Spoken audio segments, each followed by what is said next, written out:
And ভাই Hunter একটা compact bike ভাই, কম্প্যাক্ট। এটা ছোট্ট একটা জিনিসের মধ্যে এত পাওয়ার ভাই, এটা অন্যরকম ফিল ভাই, অন্যরকম ফিল।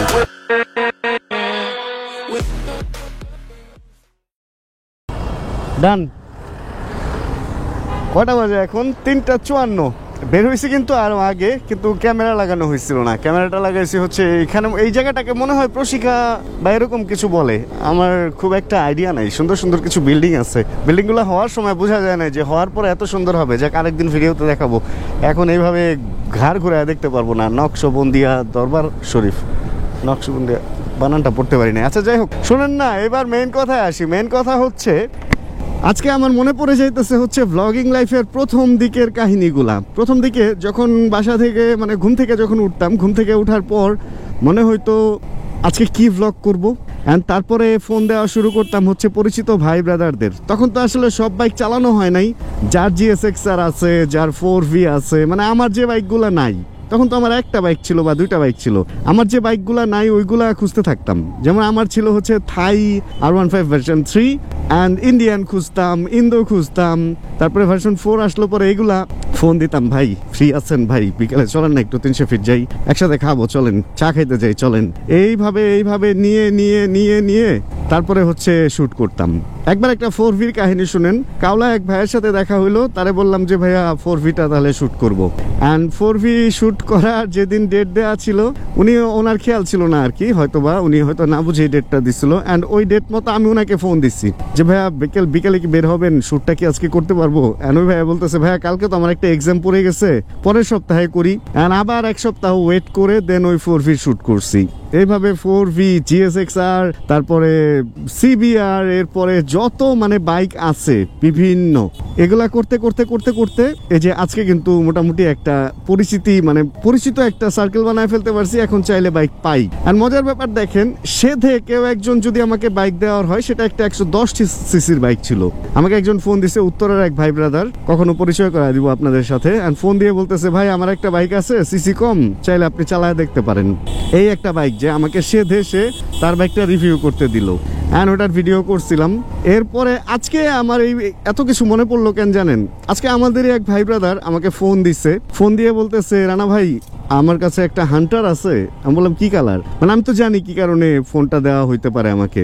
পরে বলতেছে রেড কালার। অ্যান্ড হান্টার আমি জানি বা আপনারা জানেন যে ব্লুর মধ্যে হোয়াইট যেই কম্বিনেশন, ডুয়েল যে টোনটা, ওইটা হচ্ছে সবচেয়ে আকর্ষণীয় কালার, মানে ওটার চাহিদা আসলে সবচেয়ে বেশি।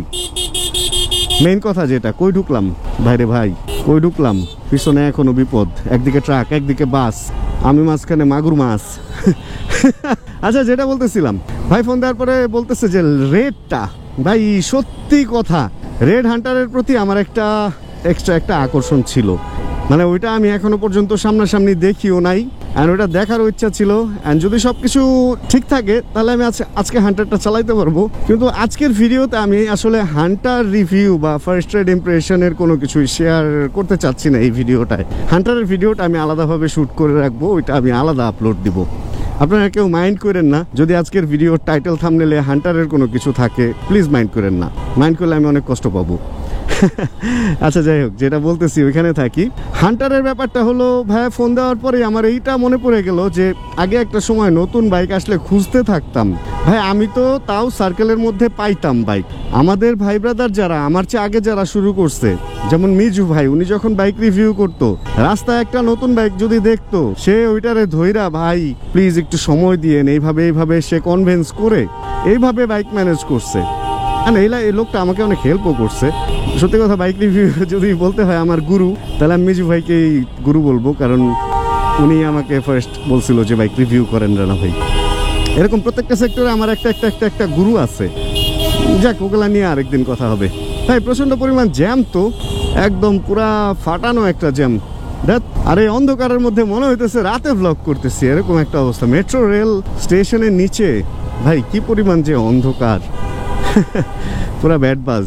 আচ্ছা চলেন আমরা যতটুকু তাড়াতাড়ি পারি ওইদিকে চলে যায়। আচ্ছা ওই ভাইয়া আছে হচ্ছে 300 ফিটের দিকে, মূলত আমরা 300 ফিট যাইতেছি। অ্যান্ড আমার জাস্ট আজকে ভিডিওটা এটা শুট করতেছি এই কারণেই যে কতটুকু এখনো ক্রেজি আমি যে একটা বাইক রিভিউ বা একটা নতুন বাইকের সন্ধান পাওয়া মাত্র ধরেন ফ্রেশ ট্রেশ হয়ে উঠে একদম সাথে সাথে রওনা হয়ে গেছি। এখনো পর্যন্ত ওই মানে স্টিল ইয়াং ওই ব্যাপারটা, যে ব্যাপারটা হচ্ছে নতুন বাইকের ব্লগ করতে হবে বা কিছু একটা, ওই ব্যাপারটা স্টিল ইয়াং। এই ব্যাপারটা যেদিন চলে যাবে ওই দিন সত্যি কথা আমিও হারায় যাব। দেখবেন যে এই ব্লগিং মার্কেটে আমি আর নাই। যেদিন ওই যে কেউ বললো যে ভাই একটা বাইক আছে শুট করবেন, আমি বললাম না ধর আর করবো আরেকদিন, এরকম হওয়া মানে হলো আমার অধপতন ওই দিন থেকেই শুরু হবে।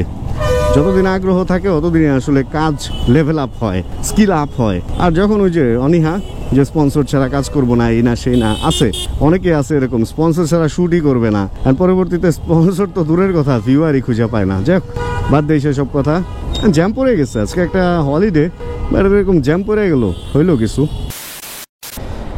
কি যে একটা বাজে অভ্যাস হয়েছে, যে অভ্যাসটা আমার কখনোই ছিল না। আমি বাংলা গান শুনতাম অথবা ইংলিশ গান শুনতাম, ইদানিং ফিল্মের সব আফেরিদাম আফেরিদাম দাম দামাদাম এই সমস্ত গান মানে সামনে আসে, আর এগুলা শুনি আর উল্টাপাল্টা মানে খালি সারাদিন ইসের মধ্যে বাজতে থাকে, মেহবুব মেরে নসিবা, মানে এই সমস্ত জিনিস বাজতে থাকে। আচ্ছা যাই হোক, মাথার মধ্যে এগুলা বাজলে কি হয়, অন্যান্য টপিক মাথা থেকে দূর হয়ে যায়। এই জন্য চেষ্টা করবেন যত সম্ভব এই হিন্দি মুভি, হিন্দি গান এগুলা না শোনার। এগুলা সারাদিন মাথার মধ্যে ঘুরলে ক্রিয়েটিভিটি নষ্ট হয়ে যায়। আর এখানে রাস্তার এটা কি বলে মানে রাস্তার চলন শক্তি নষ্ট হয়ে গেছে কেন, এখানে সব আটকে আছে।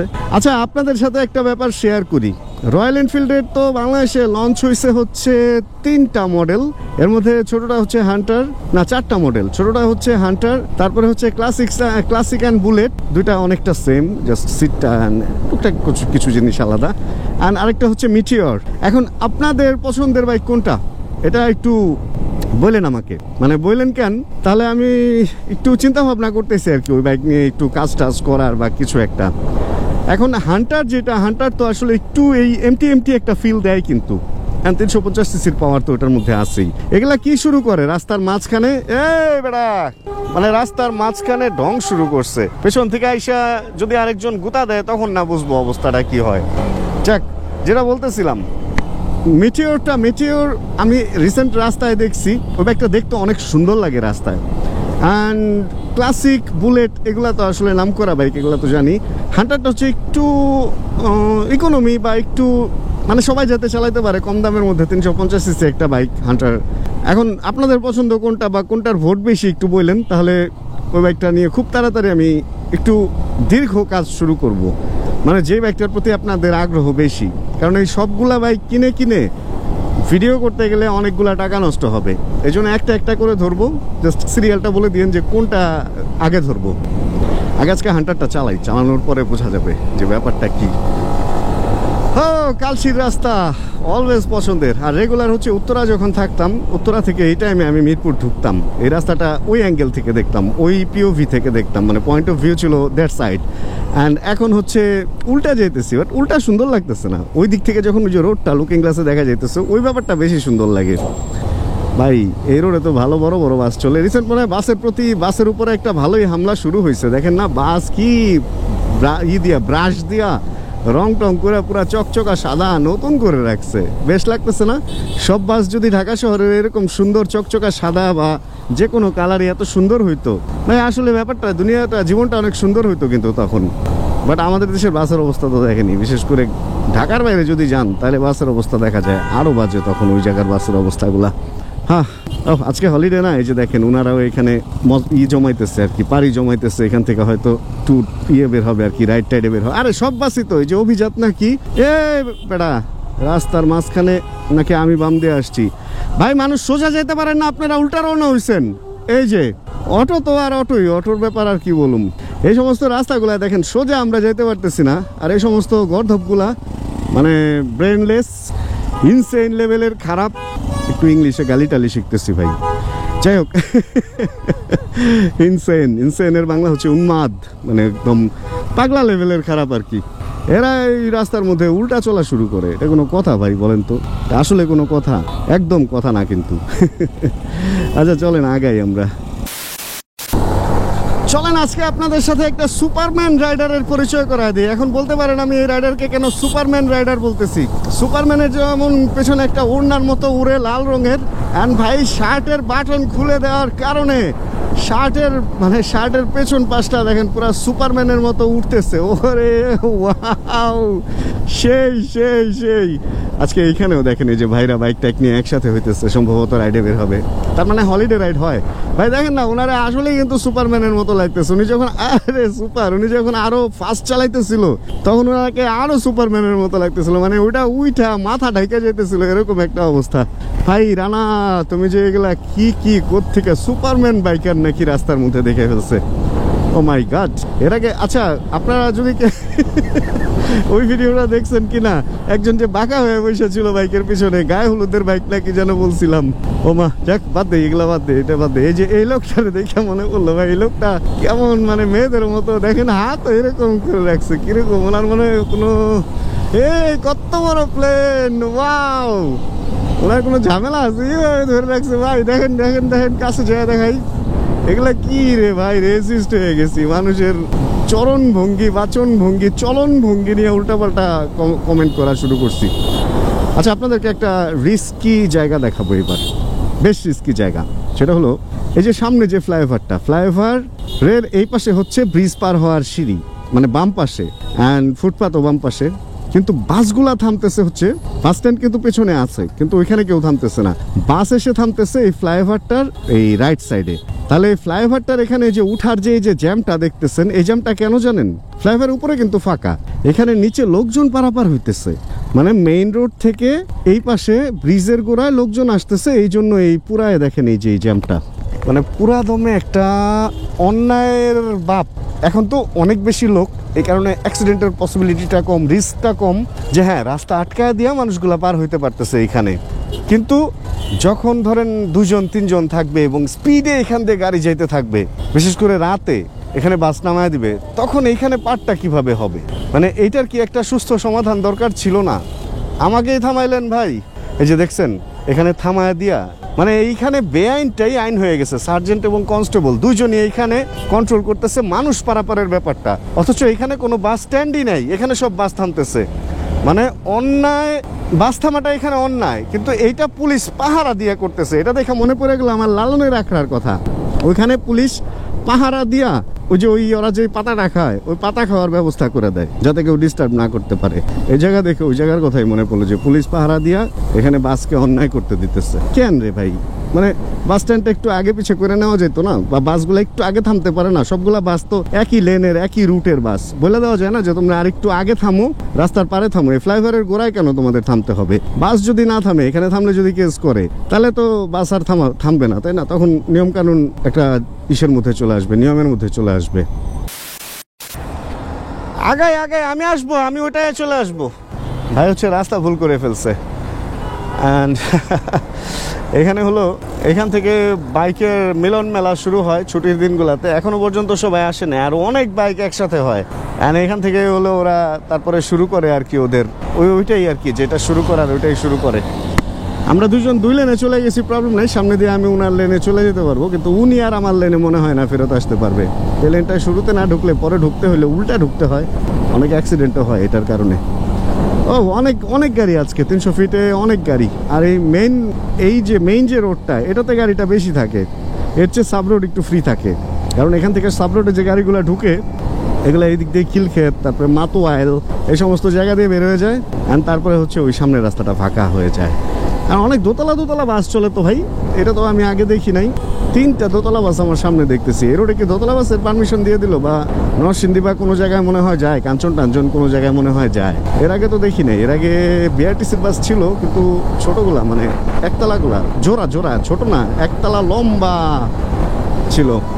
আর উল্টা চলা দেখেন না, ভ্যান সাহেব, রিক্সা সাহেব, এদের কারণে অনেক বাইকার মারা যায়, অনেক গাড়ির অনেক ক্ষতি হয়। কিন্তু তারপরে এদের উল্টা চলা আসলে বন্ধ করা কোনোভাবেই সম্ভব হচ্ছেই না। হ্যাঁ, যাত্রী আছে তো বাসে, ওরে সেই লাগতেছে, 2টা বাস পাশাপাশি আসতেছে, পুরো গ্যাংস্টার। টানা না না না, টা টা টা, it's the one and only DOG। সময়ের সাথে সাথে অনেক কিছুই চেঞ্জ হয়ে যায়। আমরা যখন আগে 300 ফিটে আসতাম, যখন মেইন পুরা 300 ফিট রোডটাই একটা রাস্তার সমান ছিল, মাঝখানে আবার একটু ডিভাইডারও ছিল, ওই টাইমে আমরা যখন বাইক নিয়ে আসতাম, বাইকের পাওয়ার টাওয়ার স্মুথনেস এত ছিল না ভাই। যে বাইক ছিলই আমার, ওটা নিয়ে আর কথা নাই বললাম। চেষ্টা করতাম ওই বাইকেই 100 কখন তুলবো ভাই, এই সেই টান, মানে 300 ফিটে উঠা মানেই হলো টান দিতে হবে। আর ওই যে হয় না যে হায়ার সিসি পাইলে প্রথম একদম টান দিয়ে একদম শেষ, থামতে পারলে থামো, না থামতে পারলে উইরা যাও, ওই অবস্থা হয়ে যায়। ঠিক ওরকম 300 ফিট যখন আমরা প্রথম পাইলাম, তখন ব্যাপারটা হয়েছিল হচ্ছে আদেখলে দেখছে পুঁটি মাছে লেগছে, ব্যাপারটা এরকম। মানে আদেখিলাম, যে কখনো জিনিসটা দেখে নাই সে দেখে ফেলছে, আর পুঁটি মাছেও লিখে ফেলছে ব্যাপারটা, তাহলে বুঝেন। মজা করলাম। মানে ওই টাইমে ওই রোডটা আমরা প্রথম এত সুন্দর রোড পেয়ে মনে করতাম যে এটা মনে হয় এত সুন্দর রোড পাইলে টান দিতে হবে। পরবর্তীতে স্পিড ব্রেকার দিল, কত কি, তারপরে ভাঙচুর শুরু হইলো। আর এখন এত বড় রাস্তা, তারপরেও কিন্তু ওইভাবে আমরা দেখেন আর এই 300 ফিট রোডে ওইভাবে টান দেই না। চাইলে কি দেওয়া যায় না? চাইলে দেখেন এই ধরনের ফাঁক ফোকর দিয়ে, আমার স্পিড ছিল 70-এর নিচে, চাইলে এরকম 90 পর্যন্ত তুইলা বা 100+ তুইলাও এই রোডে চলাফেরা করা সম্ভব। কিন্তু সম্ভব না ব্যাপারটা তা না, বাট এখন আর ওই আগের জোশ থাকে না। একটা জিনিস যখন অ্যাভেলেবল হয়ে যাবে, তখন দেখবেন যে ওই জিনিসটা আর ওইভাবে ওই রকম থাকবে না। বাংলাদেশে যদি একটা রাস্তাই সুন্দর করে, ওটার উপরে অনেক চাপ পড়বে। বাট যদি সব রাস্তা সুন্দর হয়ে যায়, তাহলে তো সব রাস্তাই সুন্দর, আর চাপাচাপির কি আছে বলেন? তবে আমাদের একটা জিনিস করা উচিত কি, এটা বাংলাদেশ গভর্নমেন্ট করুক চাই না করুক, বেসরকারিভাবেও চাইলে কেউ করতে পারে। এত বড় বড় রিসোর্ট করতে পারতেছে, 2-3টা রিসোর্টের জায়গায় কিন্তু একটা রেসিং ট্র্যাক হয়ে যায়। একটা রেসিং ট্র্যাক যদি বাংলাদেশে কেউ করতো, ওইখানে ক্লাব হইতো, ওইখানে মানুষ মেম্বার হইতো, ওইখানে রাইডের জন্য, আমার মনে হয় এটা একটা ভালো ইনকামের মাধ্যম হইতে পারে, যদি সরকার পারমিশন দেয়। বেসরকারিভাবে হইলেও তো সরকারের পারমিশন লাগবে, কারণ ওইখানে অতটুকু সেফটি অ্যান্ড সিকিউরিটির ব্যাপার থাকতেও হবে। আর ওইখানে একটা অ্যাক্সিডেন্ট হয়ে কারো ক্ষতি হইলে ওটাও বিমার আন্ডারে আনতে হবে বা কিছু একটা। কেউ যদি মারা যায়, সেটারও একটা সুস্থ সমাধান দরকার। এই জন্য আমার মনে হয় যে কারো একজনের এটার দিকে উদ্যোগ নেওয়া উচিত, যার সামর্থ্য আছে, যে করতে পারবে। একটা ছোট্টখাট্টো হলে একটা রেসিং ট্র্যাক যদি বাংলাদেশে করে, তাহলে এই রোডের এই সমস্ত ব্যাপারগুলো মনে হয় একটু কমতো। মানে রোডে লিং যে করে লোকজন, এটা মনে হয় একটু কমতো, হওয়া উচিত। ভাই সত্যি কথা, রেসিং ট্র্যাক হলে আমি যা কখনো ওখানে রেস করব না। মানে হয়তো একবার যাব, এমনি চালায় দেখবো কেমন লাগে, কিন্তু ওই যে লিন মিন করে আসারুসটা, ভাই ওগুলা করবো না। আমার কথা হচ্ছে, যারা যে রাস্তায় করতেছে, তোরা যায় ওইখানে মর, মানে ওইখানে যায় শিখ। আর যদি ওখান থেকে ভালো কিছু করতে পারো, তাহলে ইন্টারন্যাশনালি যা পার্টিসিপেট কর। এরকম হওয়া উচিত আসলে। চলেন, আমরা চলতে চলতে কথা বলতে বলতে আমরা কাছাকাছি চলে আসছি। ওরে ভাই, এ বাইকে যে স্পিড উঠে, 5 নাম্বার গিয়ারে এত সুন্দর উঠতেছে, সেই লাগে ভাই, আর বোঝাই যায় না যে 100 উঠছে। আল্লাহ আল্লাহ। আচ্ছা, অবশেষে হচ্ছে আমরা হান্টারের কাছে চলে আসছি। হান্টারটা মোটামুটি চলছে। ট্রিপ, আরে এটা তো টাইট কেন, ভালো লাগছে সম্ভবত। এটা সুইচ কই থাকে? সুইচ সুইচ সুইচ, ওরে আমি আরো মিটারের মধ্যে সুইচ খুঁজতেছি। আচ্ছা, 5000 কিলো চালায় ফেলছে, বাবারে বাবা। ঠিক আছে, ওকে ভাই, ধন্যবাদ। এটা হর্ন, এটা স্টার্ট। বিসমিল্লাহির রহমানির রহিম। ইকো গিয়ার লেখা উঠছে। এটার মিটারটা কিন্তু পুরাই ডিফারেন্ট অ্যান্ড ছোট্ট। আর এই হচ্ছে প্রথমবার আমি হান্টার চালাইতেছি। অ্যান্ড এখনকার এই ভিডিওতে হান্টারের ভিডিও আমি শেয়ার করব না বলছিলাম, তো হান্টারের ভিডিওটা শ্যুট করে রাখি, পরবর্তীতে এটা আবার আপলোড দিয়ে দিব কালকে বা পরশু। তাহলে এই ভিডিওটা থেকে এখানে হান্টারে বসেই বিদায় নেই। হোপ রাখতেছি ভিডিওটা আপনাদের ভালো লাগছে। ভিডিও ভালো লাগে একটা লাইক দিয়ে দিন প্লিজ। চ্যানেলে নতুন হলে প্লিজ সাবস্ক্রাইব করে আমাদের ফ্যামিলি মেম্বার হয়ে যান। আর জানাবেন কে কোন জায়গা থেকে ভিডিও দেখছেন। আর যতক্ষণ পরবর্তী ভিডিও নিয়ে আবার আমি না আসতেছি, ততক্ষণ ইনশাআল্লাহ আমরা থাকবো ভালো, আমরা থাকবো সুস্থ এবং করতে থাকবো চিল ইনশাআল্লাহ। এন্ড ভাই, হান্টার একটা কম্প্যাক্ট বাইক ভাই, কম্প্যাক্ট। এটা ছোট্ট একটা জিনিসের মধ্যে এত পাওয়ার ভাই, এটা অন্যরকম ফিল ভাই, অন্যরকম feel, different type of feel. Hunter আসলে হান্টার, মানে এটা কিলার পুরা হান্টার। আচ্ছা চলেন আমরা এখানে দাঁড়াই, দাঁড়ায় পরের ভিডিওটা শ্যুট করার জন্য একটু সময় দিই হান্টারটাকে। ও গিয়ার শিফটিং ইন্ডিকেটার আছে তো এটার মধ্যে, ছোট বাট ইনফরমেশন কিন্তু অনেক কিছুই আছে।